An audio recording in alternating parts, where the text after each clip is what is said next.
What's up, Grizz Nation? Welcome into 3-Point Stance presented by MTN Dew. I am Meghan Triplett. That is John Roser. And it's time to break down all the latest things that's been going on. And we got to talk about the Memphis Grizzlies. The Grizzlies wrapped up their season on Saturday with that loss in the play-in tournament against the Portland Trail Blazers. But when you look at overall, Roser, what's your stance on just how far and how amazing this season was for our Grizzlies? Well, I mean, it was way better than anybody expected it to be. Yeah. I think a lot of people had the Grizzlies picked to finish dead last in the Western Conference. Obviously, they didn't finish dead last in the Western Conference. They had a chance to make the playoffs. Would have had to beat the Blazers twice. They weren't able to beat the Blazers. So now Portland is in the playoffs, and they will face the Los Angeles Lakers. But the season as itself, look, rookie point guards, like one of the hardest positions to learn in the NBA. It is the hardest position to learn in the NBA. And we've got a good one for the future, and he was way better as a rookie than I thought he would be. He was the best player on the team as a rookie, which is don't see that a ton in the NBA. And you look at the other part of it with Jaren Jackson Jr., get well, Jaren. You got the meniscus injury, but get well, Jaren. And to look at it, and your best players are 20 and 21 years old, or Jaren turns 21 soon. He's not far away from turning 21 soon. Yeah. So by the time the next season starts, your best two players are going to be just 21 years old. You know, the future is bright. The ceiling is high for this team, and it's crazy to think what these guys are going to look like when they're 23 years old, 24 years old, 25 years old. The future's bright for the Grizzlies. Yeah, I agree with you, Roser. The future is definitely bright for this group. And even like that Portland game, it was a heartbreaking loss. But the good thing out is that we got to see our team fight back, and they looked really, really good. And when you have a rookie point guard like Ja Morant who can, score 35 points, and he had several highlights throughout the whole entire season, you walked off that court talking more about the Grizzlies than you were talking about the Portland Trail Blazers. You were talking about Ja Morant. You were talking about this group who was able to overcome a lot of injuries and not having Justice Winslow, not having Jaren Jackson Jr. People didn't even think that we could even get to the play-in tournament. They didn't even think that this game was going to even be close on Saturday, and it was. And Coach Jenkins said it best. He said, when we walked off that court, the guys were already talking about, we got to get to work. We got to, they're already talking about the offseason and what more they want to continue to do. That foundation, it is definitely there. And this whole entire year, we got to see that for what we are building, it is so exciting, and they're up to something, and it's just going to continuously get better and better, more exciting. And that made me even just more hyped to not even get to cover the Grizzlies, to be here with this organization, but excited for what it's going to look like 2 or 3 years from now and what we could be. Also, when you look at now we're into the playoffs, we had the first night of games happen, 4 games. A lot of people shine. You got Donovan Mitchell scoring 57 points. Luka, Doncic coming out and just lighting it up in his playoff debut. What was the game performance that stood out to you the most in game night one? You also had Kristaps Porzingis getting ejected. The one thing that stood out to me that when I saw it, because I felt like when I was watching it, I'm like, it doesn't feel like this guy has not touched the ball in a long time. And it is the fact that in the final, I think, 6 minutes of that Sixers-Celtics game, Joel Embiid was passed the ball one time by his teammates. Yeah. There's no Ben Simmons out there. Like if Philadelphia is going to give Boston a run at this series, Embiid is going to have to be huge, and his teammates need to pass him the ball. I mean, we talked about it on the Chris Vernon show, and where we said he has that ability to go Shaquille O'Neal in a series and average 33 points and 17 rebounds and 3 blocks for an entire series. He absolutely can do that. It could put his team on his back. That is insane to me that they did not pass him the ball but one time in the final 6 minutes of that game. Especially because that's your star. Joel Embiid said it later after the game, this one's on me.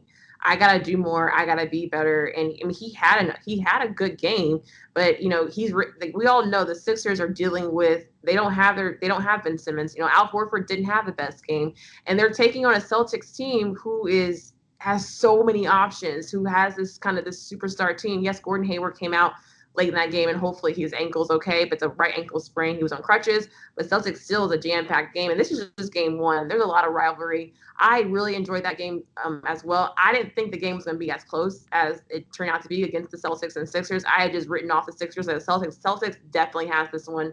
I think the biggest thing from day one of the playoffs was just that you can have people have such a great game like Donovan Mitchell and Luka, and they still get L's. I mean, we walked away talking about superstar performances, and they still get losses. And it's the fact that they got to do more. Luka said, I had 11 turnovers. That could have been 11 more possessions. That could have been more points that Luka could have had.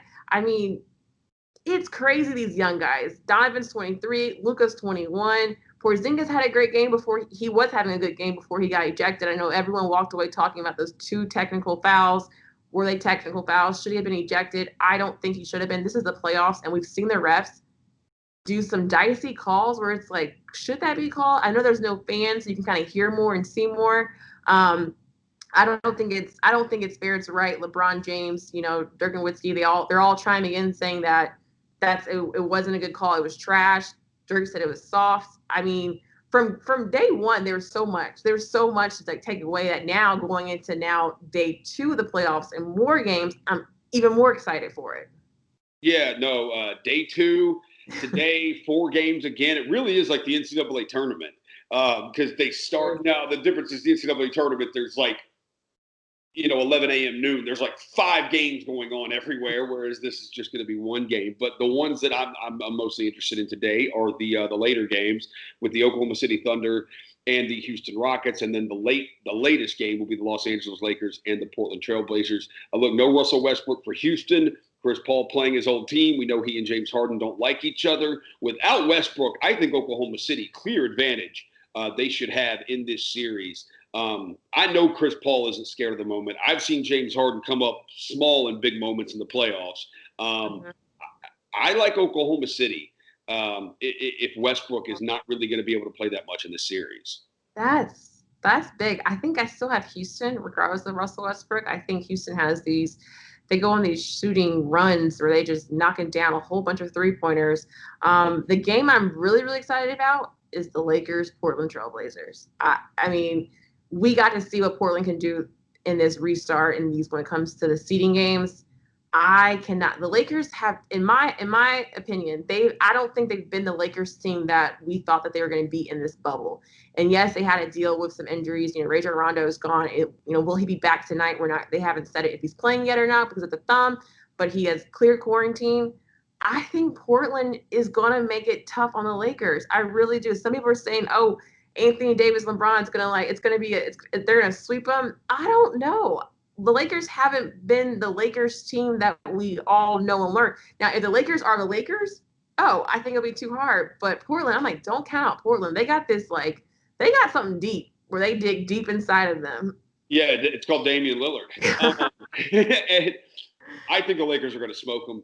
I think we could form a team of you, Jessica Benson, myself, Chris Vernon, Devin Walker, and the Portland Trail Blazers. We would score 100 points against the Portland Trail Blazers. They have one of these starters. They can't guard anybody. They cannot guard anybody. And I do think that Lakers front line is going to eat them alive. And it is the playoffs. That Lakers team has another gear defensively that they can turn on.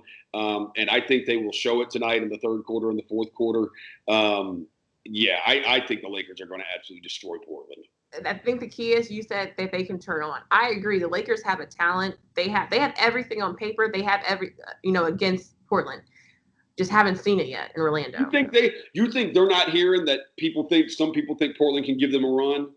I think they're hearing about it, but I think, LeBron, AD, they have said, and Frank Vogel, we haven't lived up to our potential yet. We have so much left in us, but we haven't stepped up to that plate over these last couple of weeks. That's the scary part of it. Is like, okay, are you guys going to turn it on now for the playoffs? Are you guys going to be that Lakers team? We're all just waiting for it to happen. We know they have it. It's just a matter of, are we going to be able to see it, especially when it comes to this round of playoffs? And I do think that tonight will answer all of the doubters, the haters' questions. And I do think LeBron is taking it in. He's probably going to shut us all up. Oh, I think they're going to. I think the Lakers are looking at a 20-point win tonight. Ooh, I okay. think you're looking at a 20-point win for them. I think Somewhere around that. If it doesn't end up 20 and it ends up like, I don't know, 11 or 12 because, garbage time in the NBA, Yeah. that happens all the time. But it will be a convincing win for the Lakers tonight. Okay. We will wait and see. And I will, next week, I'm going to call you out if it doesn't happen. I probably will call you out tonight on Twitter. This series might be over by the time we talk next week. Ooh, okay. So, Portland's packing. They're already back in Portland by this time next week. You're saying it right now. They might. I mean, I don't know. They play every other day. So Tuesday game 1, Thursday game 2, Saturday game 3. Well, game 4 wouldn't be until Monday next week. So yeah, they could be. Okay. Well, I cannot wait till next week. Roser, you are on the clock. 3-point stands next week. Got something exciting to look forward to. Presented by Mountain Dew.